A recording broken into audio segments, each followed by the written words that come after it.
Hello again, drawing a mirror ball this time with my Ohuhu alcohol markers, and the mirror ball is from the book Colorist Special Effects, the marker pen edition, and this is what we're going to do.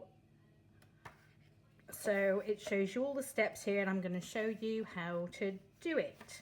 Okay, it takes you all the way through to get this lovely fun party vibe finish. So I'm going to put that to the side and get out this practice sheet. This is available, this practice sheet, there's practice pages in the book, and the mirror ball practice page I have actually started off with a few colours already for you. The reason for that is because sometimes it can be scary to put ink or pigment onto a blank piece of paper. So it's just to encourage you, and if you want this blank sheet, it's on my Facebook page, which is Helen Claire Art, and that's on Facebook. Okay, and this sheet is available for you there. So I start off on mine with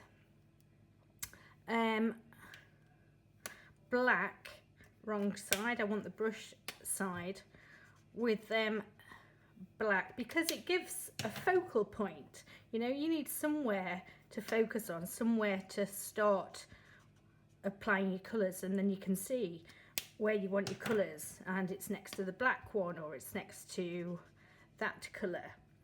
And so here I'm having a combination of 3 different blues, which I think is far more interesting than just having flat straight colour. But if you prefer to do that, then that's absolutely fine. And I'm going to come in with a bit of yellow here. So I've tried to set this video up so that it doesn't take hours and hours for everything to work and dry. So I have actually prepped the next stage. So here I'm doing a combo of greens, and I'm going back over. Now these markers are wet, obviously they are going to look different once they have dried and the ink has bled. So let's move on to the next one that I prepped for you earlier. So here we've done the blues and the greens, and here I want to start adding in a bit of pink, and also let's get going with this. I want to add in a bit of yellow at the bottom. All the pens that I've used aren't in the book. And the reason is I've used that many different colours that, you know, just pick out what colours you're happy with. You know, if you want a magenta type pink, then if that's in your set of pens, then I'm sure you can then work out a couple of pinks that are paler than that. But what I do try to do and encourage is to echo the colours around the page. So you've got a bit of pink here, a bit of pink there, not all just in one block. And some of them are blends, and some of them will be more solid colours. And I think it is going to be helpful to group the pens that you're using in some form of grouping on your table, so you're not getting totally lost with what you're doing. Because if you're dealing with lots of pens, then it's very easy to get them all muddled and in a big heap across your table, which is what happens to me a lot. So there, to give you an example, and then moving on one I prepped earlier. So I've done pinks there, and I'm going to add in some orange colours. You do need a mixture of bright, vibrant colours. Again, so we're going to have some pale colours around the edges. It enhances the 3D effect, but you know, gives contrast. And when you have some vibrant colours up against or near some paler colours, it does make the bright colours pop even more. So let me just see where I'm at with colours. Try to work within a sort of inside of a millimetre of your lines, because you can bleed across. It's not the end of the world if that happens. Thicker lines are more forgiving, but if you're working with thinner outlines, then try to, you know, go sort of a millimetre inwards just to be on the safe side. So we've done some orange colours there. Let me put some more. I want some more yellow up here. I'm going to keep the lid off that yellow to help me if I just need to do a bit of a blend. And again, like I said, the colours will dry differently because they will blend out. If you're working fast so that your inks stay wet. I do want to sort of add in some greys here. I've got two greys. This is the lighter one. I didn't want to demonstrate just a white, black and grey mirror ball. I thought, no, it's a bit boring, that, isn't it? So yeah, that's why I've gone for colour, and it's showing reflections from around the room. It's giving more of a party vibe, which is a bit more fun, a bit more interesting, don't you think?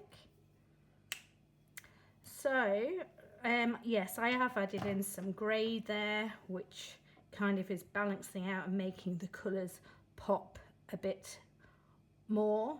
And the rich colours I've concentrated in the middle, and again, because I've got those two black squares, it is easy to sort of navigate where I'm at with doing everything. Now, after you've got all your colours on, then what I do is gently, I want to soften the outer line, because what glitter ball or mirror ball has a black outline. Can you see the difference it makes? It's making the colours stand out and helps it to look more realistic, more 3D. I already did pale shades around the outside, so it's quite a good recipe. We've got soft, beautiful blends. We have pops of vibrant colour. The colours are echoed around to give a good balance overall. And then pastel shades at the edge, which obviously add a little bit of colour, but also because they're further away, they're receding, they're not going to be as vibrant to help us achieve and maintain that 3D effect.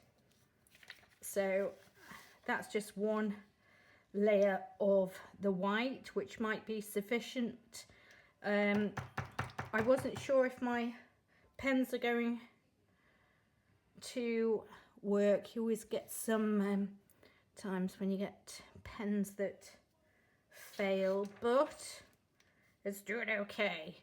And then you want to add in your final glints. These are so important. It's giving the eye-catching sparkle. I'm not going to be able to do this fully because it will need to dry, and then I would go over it again. See, I'm doing tapered lines, tapping a bit. This is just basic copy paper that I'm working on, so it's absolutely nothing fancy. Obviously this sort of paper you can't saturate, you know, I couldn't use watercolour on it, and I've got to be careful with how wet I get it, but I literally do all of my work, whether it's pencil or marker pens.